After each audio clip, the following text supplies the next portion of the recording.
On Friday, September 22nd, former President Donald Trump strongly implied that the top military officer in the United States, Mark Milley, deserved to be put to death.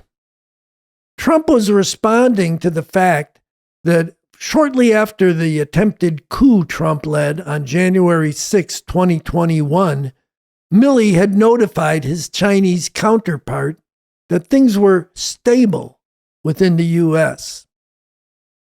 Trump wrote on his social media platform that this was, quote, an act so egregious that in times gone by, the punishment would have been death.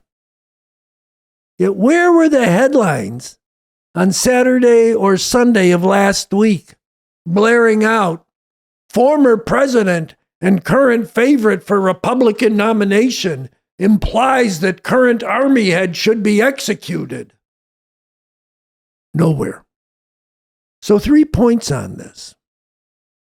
First, the splits among the rulers are growing more intense and more normalized at the same time.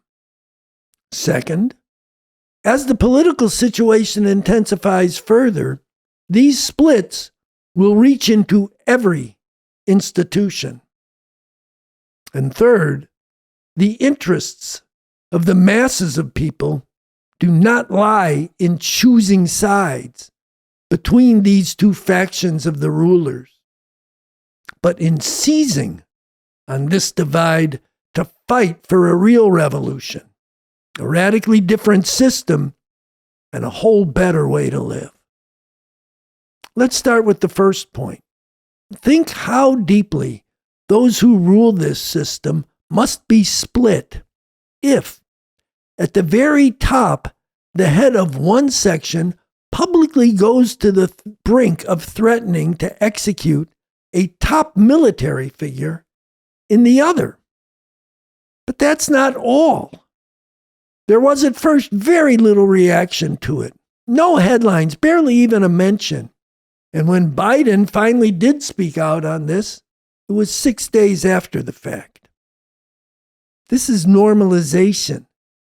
And the effect of this is to lull the decent people, whom the Democratic Party views as part of their base, to keep them quiet and passive. We have to go against that. We have to shake people awake to the fact that something even more horrific than what passes for normal in this society is moving more aggressively all the time. Second, these splits will not go away. Indeed, over the next year, it is almost certain that they will sharpen as the trials of Trump develop and the question of the election looms.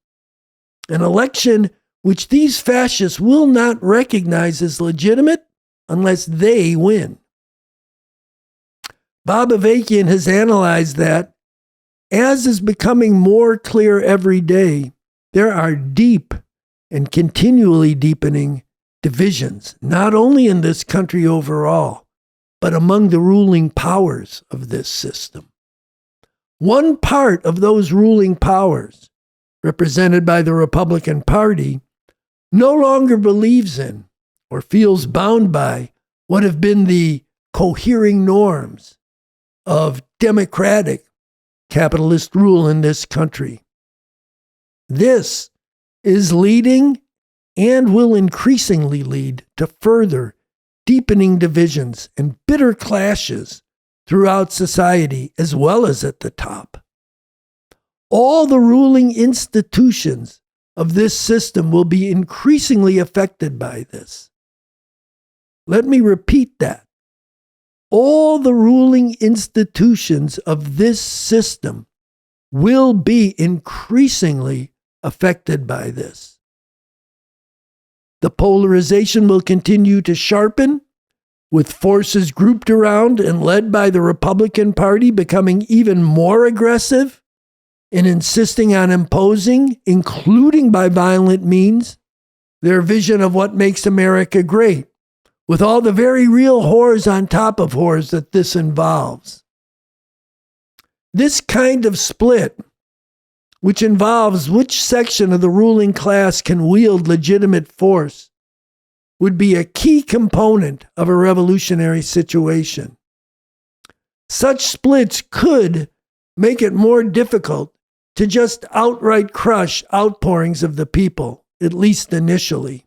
But third, for anything good to come of this, there must be a fierce fight waged for revolution and against any belief in saviors from the ruling class, including saviors from the military, beginning now.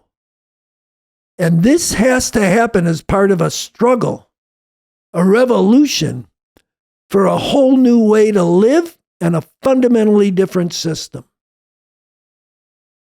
Now, such a split within the ruling institutions could very possibly occur as part of a major crisis around a move to war, an attempt to steal an election, the conviction of Trump in one of his trials, or some event that's not even on the horizon. But for something positive, let alone emancipating, to come out of it, it would take monumental efforts by revolutionary forces, working on this then, but working on it now and urgently. In this light, it's worth thinking back to the situation in Egypt in 2011. Thousands were in the streets, demanding a change in the form of rule. The army stood aside from the hated strongman Mubarak and offered themselves for leadership. The slogan arose that the people in the army are one hand, and this became extremely popular. And through the course of a complicated series of struggles, a group of army generals did succeed in coming to power. What's been the result? One of the most repressive societies in the world, with over 60,000 political prisoners, as well as the widespread demoralization of an inspiring uprising of millions that was led right back into the killing confines of this system. The pull on the millions to believe in the army was very strong in that situation. The fear of having to go up against the armed might of the state was one element. Another was nationalism. And a third, critically important factor was the fact that people did not have a vanguard leading them with a different vision of how we could live and a way to fight for it.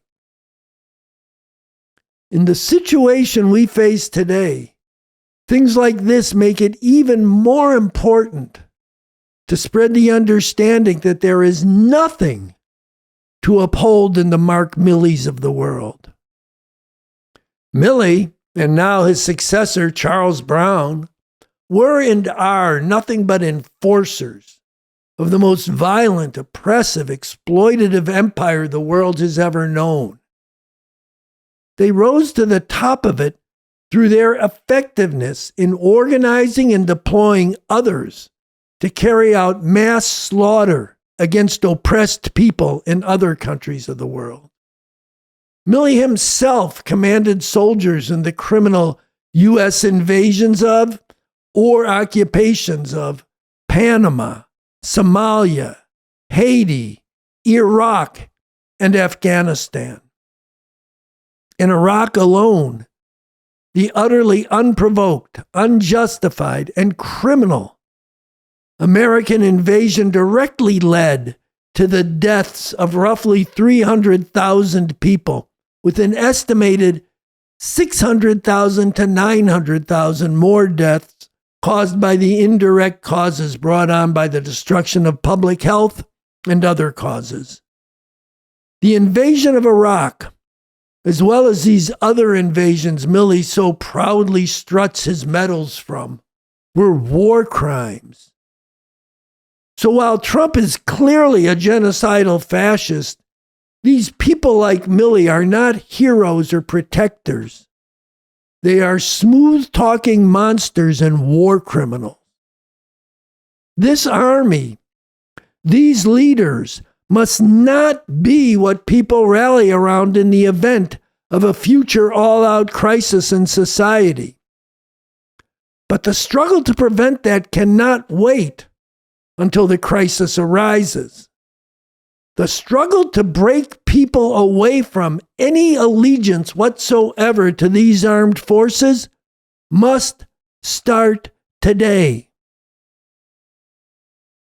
Milley himself, in justifying his actions in 20 and 21 to forestall Trump's attempt to steal the election, makes a big deal out of the fact that the U.S. military personnel swear an oath to defend the Constitution and not any particular commander-in-chief.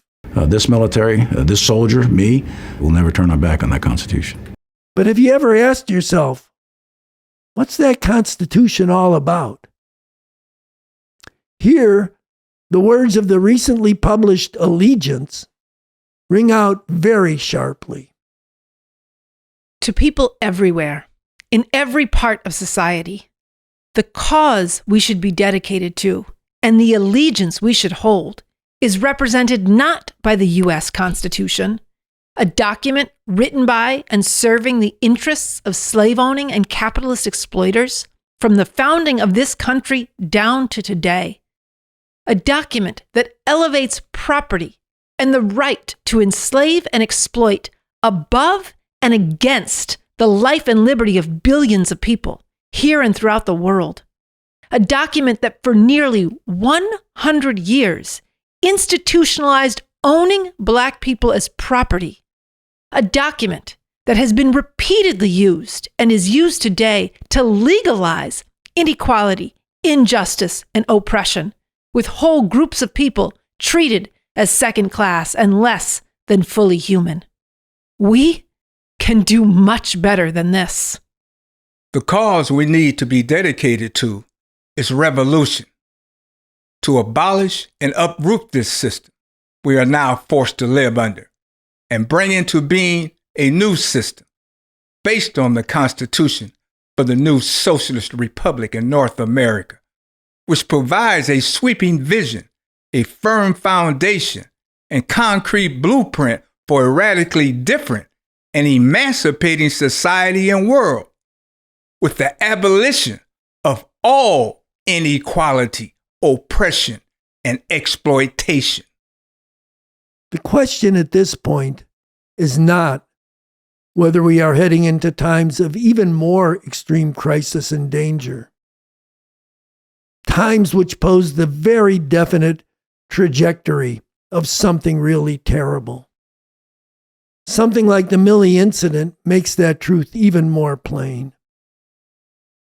The question is whether those who can't stand the way things are now, who can see the even worse dangers lying ahead, and who hunger for something emancipatory, will come forcefully and urgently together to shake awake, to challenge, and to organize the thousands, and then the millions, into a force conscious enough for the need for revolution to see through whatever false paths are put forward at that time of crisis, and to wrench emancipation out of what will be a complex and dangerous, but also potentially extremely promising situation. Allegiance, the piece you just heard people read from, is a key tool in that must be spread and must be wielded. And there really is not a minute to lose.